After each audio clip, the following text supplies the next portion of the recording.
أصبحنا وأصبح الملك لله، ولا حول ولا قوة إلا بالله العلي العظيم. صباح الخير والهنا والسعادة وراحة البال عليكم. عاملين ايه؟ يا رب دايما تكونوا بخير وبسعادة يا رب. وحشتوني وحشتوني وحشتوني كتير كتير. جايلكوا بقى النهاردة بروتين تشجيعي وحلو جدا هتستفادي منه كتير، وكمان هقولك على 8 عادات غيرت حياتي.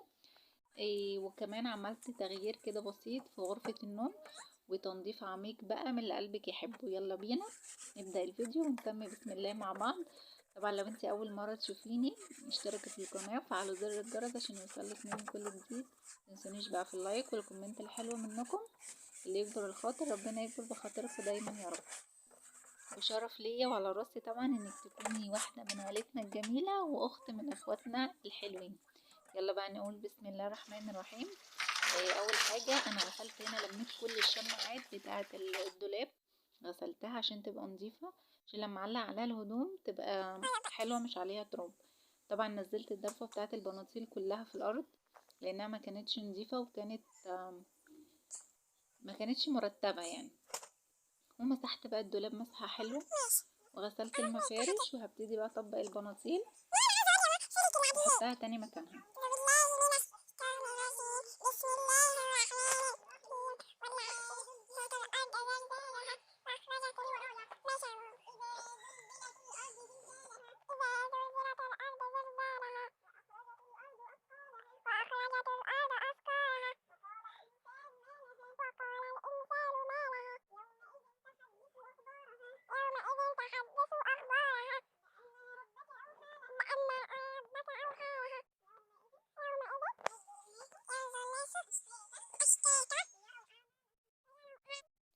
هنا بقى كنت بطبق البناطيل وغسلت المفارش وحطيتها تاني مكانها. هرصها بقى رصة حلوة كده عشان تبقى نظيفة زي الفل زي ما انتم شايفين كده. ايه رأيكم بقى كده؟ طبعا احلى بكتير من الاول، كانت متبهدلة وصراحة ما كانش باين لها ملامح. الرف اللي فوق ده بقى انا اللي عاملاه، كان عندي حتتين من الخشب، قلت بدل ما ارميهم استغلهم رف واحط عليهم هدوم. انا اصلا الضرفة دي كلها كانت عندي شماعة بس، فانا عملت الرفين دول زي رف كده بتاع دولاب وحطيت عليهم مفرش وقضى الغرض، وبحط عليه هدوم برضو. فان شاء الله الحاجة اللي انت عايز تعمليها بأي حاجة بسيطة تقدري تعملي حاجة انت عايزاها. ما تحطيش في دماغك ان الحاجة هتبقى غالية ومكلفة، مفيش الكلام ده. ان شاء الله بعين الله تقدري تعملي كل اللي نفسك فيه. بس بقى هنا بقى شلت الملاية كده، هشيل بقى المرتبة الحلوة التقيلة الجميلة دي. المفروض الواحد يبقى واكل لها أكلة متينة كده عشان يقدر يشيلها. طبعا انا خرجتها بره، بس جودي ساعدتني فيها انها شالتها، يعني كنا بنجرجرها كده قصاد بعض. هنا جودي بتديني جواب، بتقولي خدي اقرأي الجواب انا كاتبالك فيه ايه. خرجتها بقى في كده في البلكونه تشمس وتاخد الهوا لحد انا ما اخلص جوه في الاوضه. المقطع اللي انا كنت بطبق فيه الهدوم ده انا كنت بقرا انا وكندا القران، السوره اللي عليها حفظ. وانتي شغاله كده بتعملي اي حاجه مثلا واولادك بيحفظوا قران، ممكن وانتي بتعملي الحاجة تقعدوا تقرأوا مع بعض اللي هو عشان يحفظوها وكده. هنا بقى شلت الملل، وهشيل بقى الحاجات ايه اللي تحت السرير دي، وهنمسح بقى من تحتيه ونكنس. عايزه اقول لكم اللي انا لما شلت الشنط دي شفت منظر ما كنتش متوقعاه خالص، مع اني انا دايما ايدي في الشقه ولا بناكل فيها ولا بنشرب ولا اي حاجه، هتشوفوه دلوقتي معايا. بس الحمد لله يعني. الجواب اللي كانت جودي بعتهولي، جودي متعوده انها تكتب لي جوابات كده وتديها لي تقول لي اقراي انا كاتبالك فيها ايه. فانا بقى الجوابات الحلوه دي مش برميها، لا بصراحه بحتفظ بيها عشان لما تكبر الله بصي وانتي صغيره كنت بتعملي معايا ايه. عايزه اقول لكم كانوا مبسوطين جدا وانا بقى بطلع الهدوم بتاعه الشتوي والحاجات دي، بيبقوا مبسوطين مش عارفه ليه، مع ان بيبقى تعب عليا والله، بتبقى اصعب لحظه لحظه انك تخرجي الشتوي والحاجات دي. نشيل بقى كده.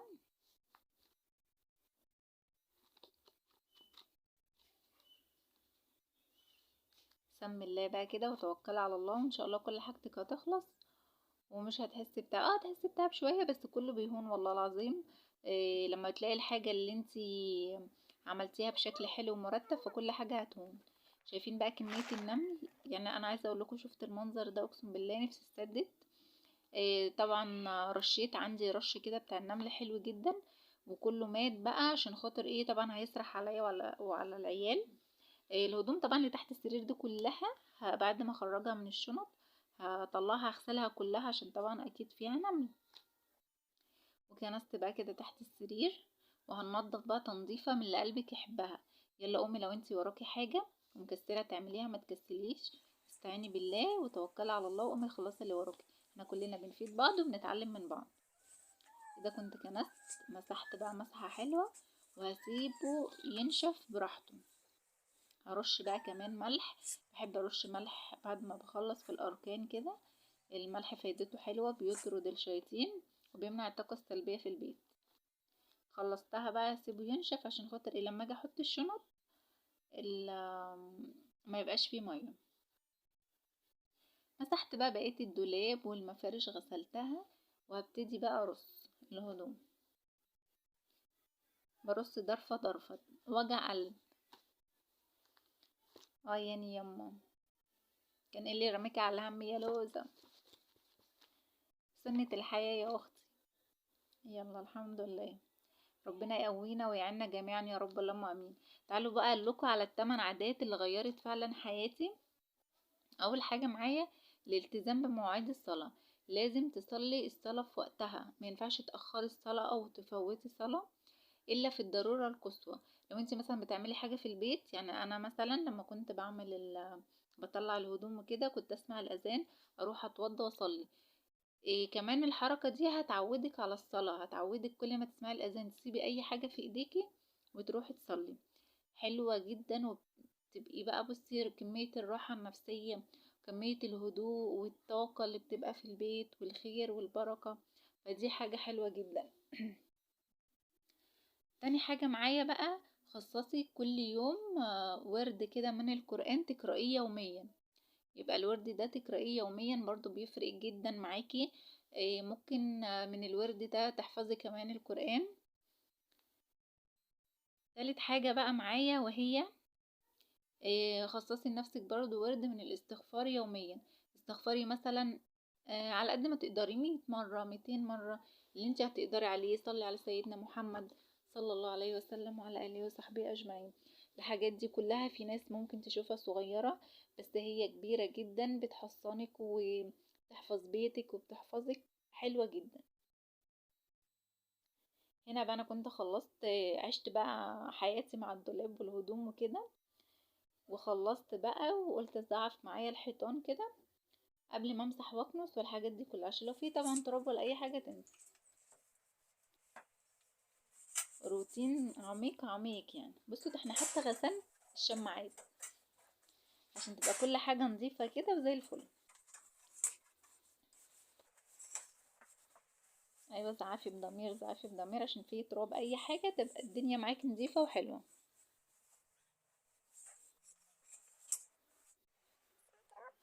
النجفه كمان كان معايا فيها تراب، عليها تراب ما شاء الله يعني. همسحها بقى، هلمعها، بس مش عارفه المعها معاكم لاني ماسكه التليفون بايد والايد التانية ماسكه فيها الفوطه، فمش عارفه المعها معاكم. هلم بقى الدباديب والباسكت الحاجات دي كلها هغسلها عشان تبقى نظيفه برضه، اكيد فيها تراب وشكلها مش حلو ومش نظيف. هلمع بقى الشباك كده وانضفه برضه عشان التراب. بصوا شايفين كميه التراب؟ انا مش عارفه ازاي ما كانش في دماغي ساعتها ان البس كمامه. فعلا التراب كان خانقني ومش قادره اخد نفسي، مع اني والله بعمل على طول، بس المشكله ان انا على الشارع فعلى طول التراب والحاجات دي موجوده يعني. شايفين كميه التراب قد ايه؟ انت بقى خلي بالك لما تيجي تعملي حاجه زي كده البسي كمامه، يعني ما تنسيش وتعملي زيي.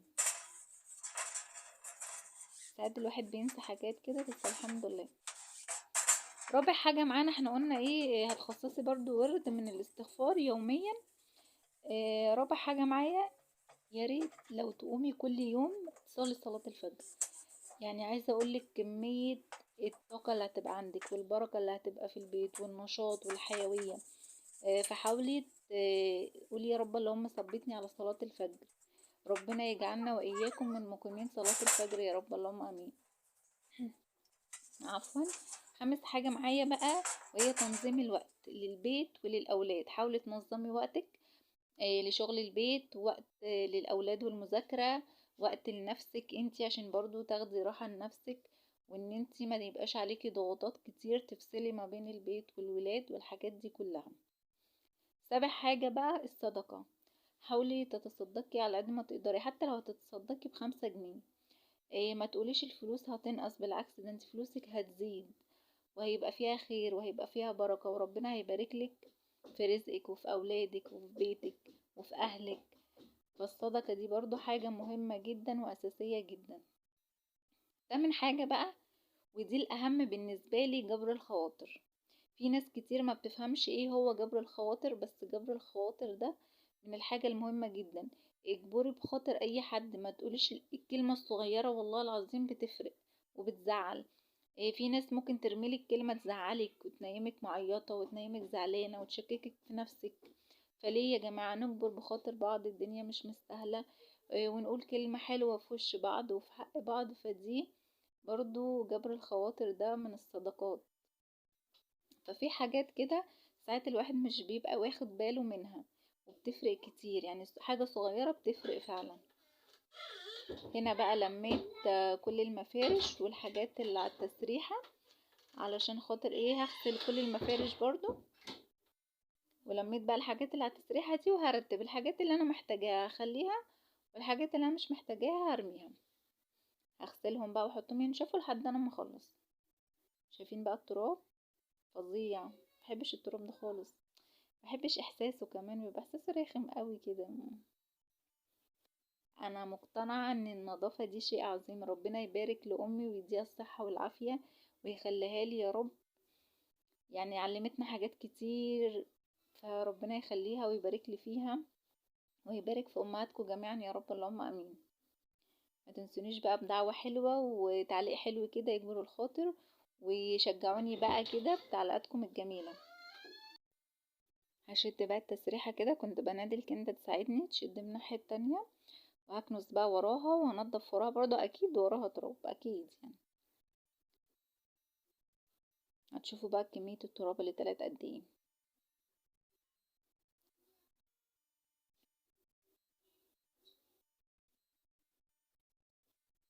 بصوا شايفين ما شاء الله اللهم بارك يعني. الحمد لله. همسح بقى برضو مسحة حلوة اسمها ايه الحاجات اللي بتبقى في الارض دي بتاعت الحيطة، الوزر بتاع الحيطة ده برضو امسحيه وكنسيه معاكي. وهرش بقى ملح برضو جوه في الاركان كده، عشان ايه؟ الواحد برضو حاجة بسيطة بتفرق معاكي في تحسين البيت، بيتك واولادك. ايوه كده. هرجع بقى التسريحة تاني مكانها، واكنس بقى ايه الأوضة.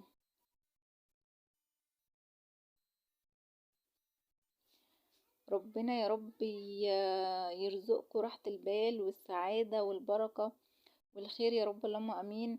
وما تقوليش انت بتتعبي ما بتاخديش مقابل، اجرك عند ربنا. كل حاجة بتعمليها في بيتك ومع اولادك بتؤجري عليها وبتاخدي عليها اجر.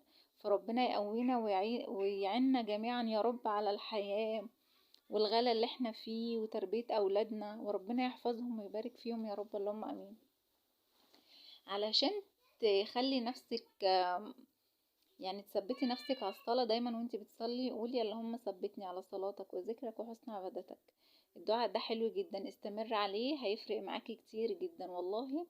لما تبقي مخنوقة او تعبانة اتوضي وصلي ركعتين، واقعدي مع ربنا واقعدي فضفضي واحكيله وعيطي وطلعي كل اللي جواكي، هتلاقي نفسك ارتحتي. انا شخصيا بعمل كده، ما بكون متضايقة او تعبانة من حاجة بصلي واقعد احكي بقى لربنا واشكيله واقول له انا تعبانة من كذا وعندي كذا وانا عايزة كذا ونفسي في كذا، وعيط وبرتاح فعلا والله العظيم. فمش عيب انك تعيطي، مش عيب انك تقعدي تتكلمي مع نفسك، مش عيب انك تفضفضي من الحاجة اللي مضايقاكي بينك وبين نفسك. عايزة اقولك ان محدش هيحفظ سرك غير نفسك. فدايما خلي سرك جواكي. لو انت مش لاقيه حد تحكي معاه او تفضفضي معاه، ربنا احسن من اي حد. هنا بقى كنت خلصت، بلمع بقى الازاز كده.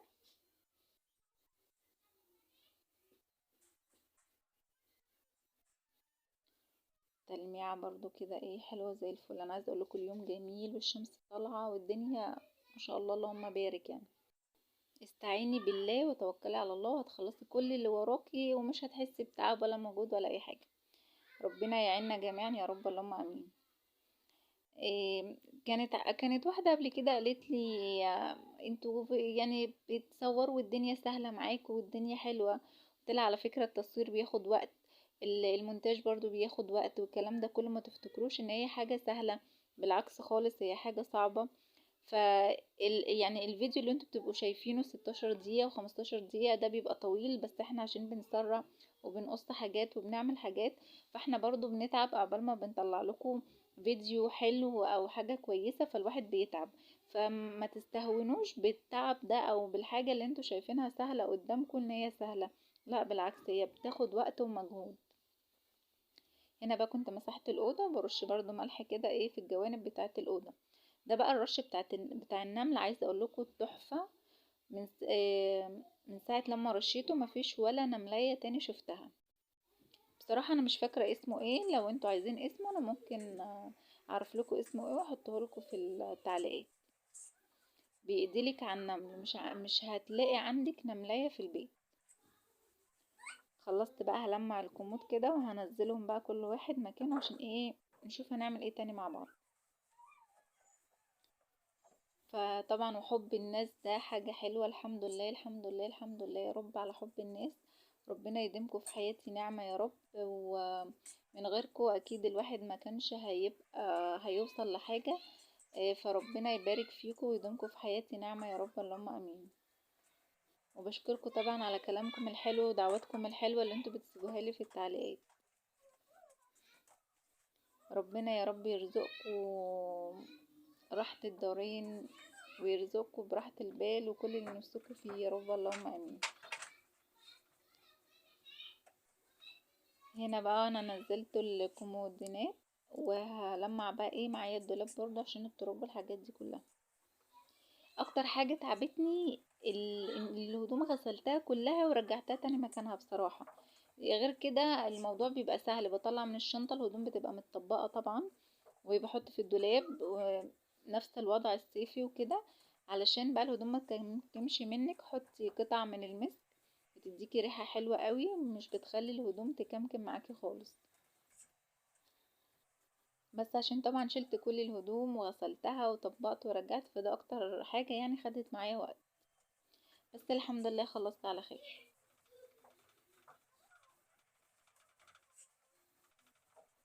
صلوا على سيدنا محمد صلى الله عليه وسلم وعلى آله وصحبه أجمعين. دايما رطبوا لسانكم بذكر الله، ما نقعدش ساكتين دايما. شاطرة. وطلعت كمان الادراج بتاعت التسريحة وغسلت المفرش بتاعتها ورصيت كل حاجة مكانها. بصوا مسكت الأوضة من الألف للياء كده زي ما بيقولوا. كده بقى كنت خلاص الحمد لله خلصت. وفرشت بقى الدفاية القمر الحلوة دي، أنا بحب اللون الموف ده جدا، عشان نتدفى بقى كده واحنا نايمين بقى. خلاص الشتا بقى وجمال الشتا والدفى وحمص الشام بقى والسحلب، يا جريته ريقي والله. هفرش بقى المفارش اللي انا غسلتها، بصوا نورت ازاي وبقت مزهزهه، وارص كل حاجه مكانها.